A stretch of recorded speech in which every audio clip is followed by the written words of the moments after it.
ಎಲ್ಲರಿಗೂ ನಮಸ್ಕಾರ. ಪ್ರಕೃತಿಯಿಂ ಪೊರಗಿರುವ ನರನಾರು ಸೃಷ್ಟಿಯಲ್ಲಿ ಸುಕೃತಿಯಂದವನೆನ್ನುವುದವಳಿರದೊಡಿರದು. ಸುಕೃತವೆಂದೆನಿಸುವಳ ನೀ ವಶಕ್ಕೆ ಕೊಳ್ಳುವ ನಯ ವಿಕೃತಿಗೆಡೆಯಾಗದಿರೋ ಮಂಕುತಿಮ್ಮ. ಸೊ ನಾವು ಈ ಪ್ರಕೃತಿಯನ್ನು ಬಿಟ್ಟು ಯಾರು ಹೊರತಾಗಿ ಜೀವನ ಮಾಡ್ತಾ ಇಲ್ಲ, ಎಲ್ಲರೂ ಈ ಪ್ರಕೃತಿ ಒಳಗಡೆನೆ ಇದ್ದೀವಿ. ನಾವೇನಾದರೂ ಕೆಲಸ ಮಾಡ್ತಿದ್ದೀವಿ ಅಂದರೆ ಅದು ಪ್ರಕೃತಿಯಿಂದನೇ ತೊಗೊಂಡು ಮಾಡ್ತಾ ಇರೋದೇ ಹೊರತು ಅದರ ಹೊರತಾಗಿ ನಾವೇನು ಮಾಡೋಕ್ಕೆ ಸಾಧ್ಯ ಇಲ್ಲ. ಮತ್ತು ಪ್ರಕೃತಿನಲ್ಲಿ ಏನು ಒಳ್ಳೇದು ಕಾಣಿಸುತ್ತೆ ಅದನ್ನೆಲ್ಲ ನಾವು ಬೇಕು ಅಂತಿದ್ದೀವಿ, ಅದನ್ನು ವಿಕೃತಿಗೆಡೆ ಮಾಡ್ತಾ ಇದ್ದೀವಿ. ಅದನ್ನು ಮಾಡಬೇಡಿ, ಅದನ್ನು ಮಾಡೋದ್ರಿಂದ ನಮಗೆ ಕೆಡಕೆ ಆಗೋದು ಅಂತ DVG ಅವರು ತುಂಬ ಅರ್ಥಗರ್ಭಿತವಾಗಿ ಹೇಳಿದ್ದಾರೆ. ಸೊ ಈ ಥರ ಎಷ್ಟೊಂದು ಜನ ಹೇಳಿರೋದು ಕೇಳಿರೋದು ಮತ್ತು ನಾವು ಅನ್ಕೋತಿರ್ತೀವಿ, ಆದರೆ ಮಾಡ್ತಿರಲ್ಲ. ಈ ಥರ ಮಾಡಬೇಕು ಅನ್ನೋ ಒಂದು ಪರಿಕಲ್ಪನೆಯನ್ನು ಹೊತ್ತು ಶ್ರೀಯುತ ಜೈರಾಮ್ ಸರ್ ಅವರು ನಮ್ಮನ್ನೆಲ್ಲ ಒಗ್ಗೂಡಿಸಿದ್ದಾರೆ. ಸೊ ನಾವೆಲ್ಲರೂ ಈ ಕಾರ್ಯಕ್ರಮದಲ್ಲಿ ಭಾಗಿಯಾಗಿದ್ದೀವಿ. ಈ ಒಂದು ರನ್ ಫಾರ್ ಟ್ರೀಸ್, ಮರಗಳಿಗಾಗಿ ಓಟ, ಈ ಕಾರ್ಯಕ್ರಮ ಏನು ಯಾವ ರೀತಿ ಮಾಡ್ತೀವಿ ಅನ್ನೋದ್ರ ಬಗ್ಗೆ ನಾನು ಸಂಕ್ಷಿಪ್ತವಾಗಿ ನಿಮಗೆ ತಿಳಿಸ್ಕೊಡ್ತೀನಿ. ಮತ್ತು ನಮ್ಮ ಗೆಸ್ಟ್ಗಳು ಕೂಡ ಇದರಲ್ಲಿ ಇನ್ವಾಲ್ವ್ ಆಗಿರೋದ್ರಿಂದ ಅವರು ಇದರಲ್ಲಿ ಏನೇನು ಆಗುತ್ತೆ ಅನ್ನೋದ್ರ ಬಗ್ಗೆ ಹೆಚ್ಚಿನ ಮಾಹಿತಿ ಕೊಡ್ತಾ ಹೋಗ್ತಾರೆ. ನಾವು ರನ್ ಫಾರ್ ಟ್ರೀಸ್ನ ನಾವು ಸುಮಾರು ಆರು ತಿಂಗಳು, ಒಂದು ವರ್ಷದಿಂದ ಸರ್ ಹೇಳ್ತಾನೆ ಇದ್ರು ನಮ್ಮ ಜೊತೆ. ಅವ್ರಿಗೆ ಅದಕ್ಕಿಂತ ಮುಂಚೆಯಿಂದನೂ ಇದು ಪರಿಕಲ್ಪನೆ ಇದೆ, ಬಟ್ ನಮ್ಮ ಜೊತೆ ಅವರು ಹಂಚ್ಕೊಂಡಿದ್ದು ಒಂದು ವರ್ಷದ ಹಿಂದೆ. ಸೊ ಅದು ಇವಾಗ ಸಾಕಾರ ಆಗ್ತಾ ಇರೋದು ಭಾಳ ಸಂತೋಷದ ವಿಚಾರ. ಸೊ ಇದು 28ನೇ ತಾರೀಕು ಜೂನ್ ಮಲ್ಲೇಶ್ವರಮಲ್ಲಿ ಗೌರ್ಮೆಂಟ್ PU ಕಾಲೇಜ್ ಇದೆ, 18th ಕ್ರಾಸಲ್ಲಿ, ಅಲ್ಲಿ ಪ್ರಾರಂಭ ಆಗುತ್ತೆ ಈ ಒಂದು ಕಾರ್ಯಕ್ರಮ. 5:30 ಬೆಳಗ್ಗೆ ಈ ಕಾರ್ಯಕ್ರಮ ಪ್ರಾರಂಭ ಆಗುತ್ತೆ, ಓಟ ಮತ್ತು ನಡಿಗೆಯ ಮೂಲಕ.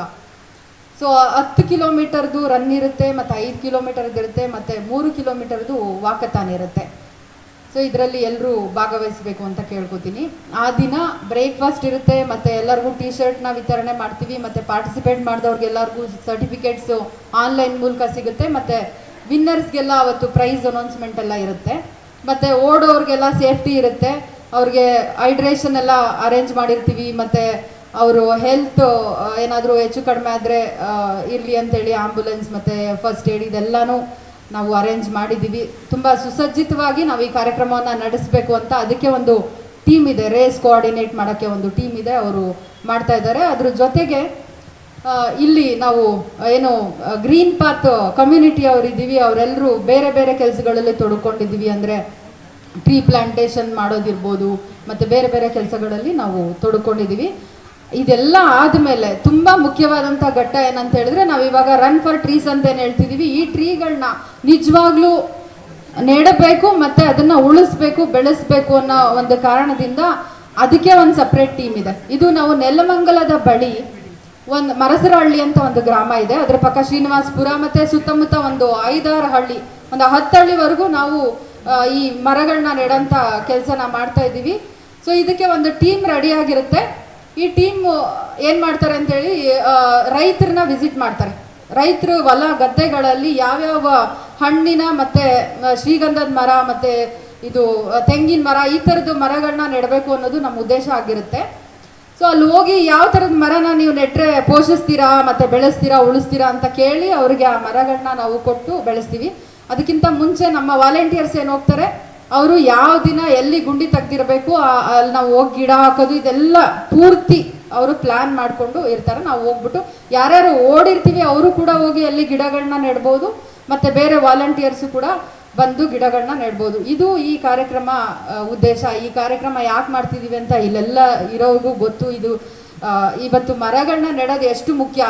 ನಾನು ಗೊರವನಹಳ್ಳಿ ಅಂತ ಮೈಸೂರು ಜಿಲ್ಲೆನಲ್ಲಿ ಒಂದು ಹಳ್ಳಿನಲ್ಲಿ ಹುಟ್ಟಿ ಬೆಳೆದವಳು.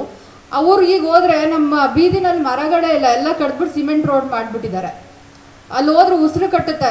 ಈವನ್ ನಮ್ಮ ಬೆಂಗಳೂರಲ್ಲಿ ನಾನು JP ನಗರ್ 9th ಫೇಸಲ್ಲಿ ಇದ್ದೀನಿ, ಅಲ್ಲೇ ಎಷ್ಟೋ ಚೆನ್ನಾಗಿ ಉಸಿರಾಡ್ಬೋದು, ಹಳ್ಳಿಗಳಲ್ಲೇ ಮರ ಇಲ್ಲ. ಸೊ ತುಂಬ ಬಿಸಿ ಆಗುತ್ತೆ ಈಗ ಎಲ್ಲ ಕಡೆ. ಸೊ ಹಂಗಾಗಿ ಮರಗಳನ್ನ ಬೆಳೆಸೋದು ತುಂಬ ಇಂಪಾರ್ಟೆಂಟ್ ಅಂತ ಎಲ್ರಿಗೂ ಗೊತ್ತಿದೆ. ಗೊತ್ತಿರೋದನ್ನು ಖಂಡಿತ ನಾವೆಲ್ಲರೂ ಮಾಡೋಣ. ಸೊ ಇದಕ್ಕೆ ನಾವು ಸಹಕಾರ ಏನು ಕೋರ್ತೀವಿ ನಿಮ್ಮ ಕಡೆಯಿಂದ ಅಂತ ಹೇಳಿದ್ರೆ, ಒಂದು ಮರಗಳನ್ನ ನೀವು ಡೊನೇಟ್ ಮಾಡ್ಬೋದು. ನಾವು ಸುಮಾರು 5,000ದಿಂದ 10,000 ಮರಗಳನ್ನ ನೆಡಬೇಕು ಈ ಸಲ, ಅಂದರೆ ಜೂನ್ 19th ಅಂತ ಅನ್ಕೋತಾ ಇದ್ದೀವಿ. ಅದಕ್ಕೆ ಸಾಕಷ್ಟು ಮರಗಳು ನೀವು ಕೊಡ್ಬೋದಾಗಿರುತ್ತೆ, ನೀವು ಕೊಡ್ಬೋದು, ನಿಮ್ಮ ಫ್ರೆಂಡ್ಸ್ಗಳಿಗೆಲ್ಲ ಹೇಳ್ಬೋದಾಗಿರುತ್ತೆ. ಅದ್ರ ಜೊತೆಗೆ ನಾವು T-ಶರ್ಟ್ಸ್ನ ಎಲ್ಲ ಓಟಗಾರರಿಗೆ ಕೊಡ್ತಾ ಇದ್ದೀವಿ. T-ಶರ್ಟ್ಗಳನ್ನ ಸ್ಪಾನ್ಸರ್ ಮಾಡ್ಬೋದು.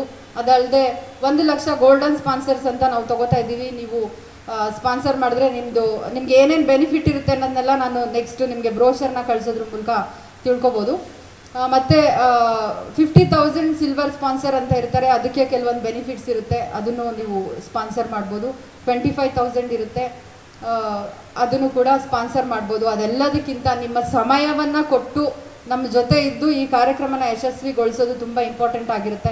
ಈಗ ಆಲ್ರೆಡಿ ತುಂಬ ಜನ ಇಲ್ಲಿ ಬಂದಿದ್ದೀರಾ. ನಮ್ಮ ಕಮ್ಯುನಿಟಿನಲ್ಲಿರೋರೆ ಎಷ್ಟೊಂದು ಜನ ಇಲ್ಲಿ ನಾವು ಈ ಥರ ಮಾಡ್ತಿದ್ದೀವಿ ಅಂದಿದ ತಕ್ಷಣ ಸ್ಪಾನ್ಸರರಾಗಿ ಬಂದಿದ್ದಾರೆ.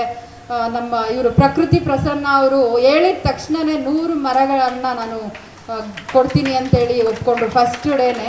ಅದಾಗಿದ ತಕ್ಷಣ ನಮ್ಮ ಜೊತೆ ಪ್ರತಿ ಭಾನುವಾರ ಇರ್ತಾರೆ. ಅವರು ಇವತ್ತು ಫ್ಯಾಮಿಲಿನಲ್ಲಿ ಯಾರಿಗೋ ಹುಷಾರಿಲ್ಲ ಅಂತ ಬಂದಿಲ್ಲ. BS ಗೋವಿಂದರಾಜ್ ಅಂತೇಳಿ PWDನಲ್ಲಿ ಚೀಫ್ ಇಂಜಿನಿಯರ್ ಆಗಿದ್ದಾರೆ. ಅವ್ರು ಚೀಫ್ ಇಂಜಿನಿಯರ್ ಅಂತಲೇ ನಮಗೆ ಗೊತ್ತಾಗಲ್ಲ, ಯಾವುದೋ ಒಂದು ಸಾಮಾನ್ಯ ಮನುಷ್ಯ ಬಂದು ಬೆಳಗ್ಗೆ ಟಿಫನ್ ಮಾಡ್ಕೊಂಡು ಹೋಗ್ತಾರೆ ಅಂತ ನಾವು ಪ್ರತಿದಿನ ವಿಶ್ ಮಾಡ್ತಿದ್ವಿ, ಬಟ್ ಯಾರು ಏನು ಅಂತ ಗೊತ್ತಿರಲಿಲ್ಲ. ನಾವು ಈ ಕಾನ್ಸೆಪ್ಟ್ ಹೇಳಿದ ತಕ್ಷಣ ಅವ್ರು ಬಂದ್ಬಿಟ್ಟು 70 ಮರಗಳನ್ನ ಡೊನೇಟ್ ಮಾಡಿದ್ರು. ಅದ್ರ ಜೊತೆಗೆ ತಿಮ್ಮಣ್ಣ ಅಂತ ಇಲ್ಲಿ ನಮ್ಮ ಸ್ಟಾಲ್ ಆಗ್ತಾರೆ, ಮತ್ತು ನಮ್ಮ ಜೊತೆ ನಮ್ಮ ಕಮ್ಯುನಿಟಿನಲ್ಲೂ ಇದ್ದಾರೆ, ಅವರು ಕೂಡ ಮರಗಳನ್ನ ಡೊನೇಟ್ ಮಾಡಿದ್ದಾರೆ. ಇವಾಗ ಸರ್ ಬಂದರು. ಸರ್ ತಮ್ಮ ಹೆಸರು? ನನಗೆ ವಸಂತ್ ಸರ್ ಅವರು ಇಲ್ಲೇ ಬಂದಿದ ತಕ್ಷಣ ಅವರು ನಾನು ಒಂದು 101 ಗಿಡನ ನಾನು ಕೊಡ್ತೀನಿ ಅಂತ ಹೇಳಿದ್ದಾರೆ. ಸೊ ಆ ಥರ ಎಷ್ಟು ಗಿಡಗಳು ಬರುತ್ತೋ ಅಷ್ಟೂ ನಾವು ಪ್ಲ್ಯಾಂಟ್ ಮಾಡ್ಬೋದು. ಅದಕ್ಕೆ ಬೇರೆ ಟೀಮ್ ಎಲ್ಲ ನಾವು ರೆಡಿ ಮಾಡ್ಕೊಂಡಿದ್ದೀವಿ. ಖಂಡಿತ ನೀವು ಅದಕ್ಕೆ ಜೊತೆಗೂಡ್ಬೋದು. ನಿಜವಾಗ್ಲೂ ಆ ಗಿಡಗಳನ್ನ ನೆಟ್ಟು ಅದು ಮರ ಆಗಿ ಅದು ಫಲ ಕೊಟ್ಟಾಗ ಆಗೋ ಖುಷಿ ಯಾವಾಗಲೂ ಇರಲ್ಲ. ಸೊ ಅದನ್ನು ನಾವೆಲ್ಲ ಅನುಭವಿಸೋಣ ಖುಷಿನ. ತಾವೆಲ್ಲರೂ ಇದಕ್ಕೆ ಕೈ ಜೋಡಿಸ್ಬೇಕು.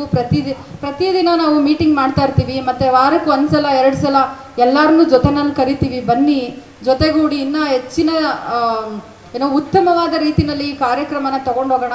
ಮತ್ತು ಇನ್ನೊಂದೇನಂತ ಹೇಳಿದ್ರೆ, ಇವಾಗ June 28 ಆದಮೇಲೆ ಒಂದ್ಸಲ July 19 ನಾವು ಮರಗಳನ್ನ ನೆಟ್ಟರೆ ಮುಗೀತು ಅನ್ನೋ ಥರ ಇಲ್ಲ. ಸೊ ಆ ಮರಗಳನ್ನ ಪೋಷಿಸಿ ಅದು ಬೆಳೆಸಿ ಅದು ಫಲ ಕೊಡೋವರೆಗೂ ನಾವು ಮಾನಿಟ್ರಿಂಗ್ ಮಾಡ್ತಾನೆ ಇರ್ತೀವಿ. ಅದು ಒಂದು ಭಾಗ. ಇನ್ನೊಂದು, ನಾವು ಈ ಥರದ ಕಾರ್ಯಕ್ರಮನ ಕರ್ನಾಟಕದಾದ್ಯಂತ ಎಲ್ಲ ಕಡೆನೂ ಮಾಡಬೇಕು ಅನ್ನೋದು ಒಂದು ಉದ್ದೇಶ ಇದೆ.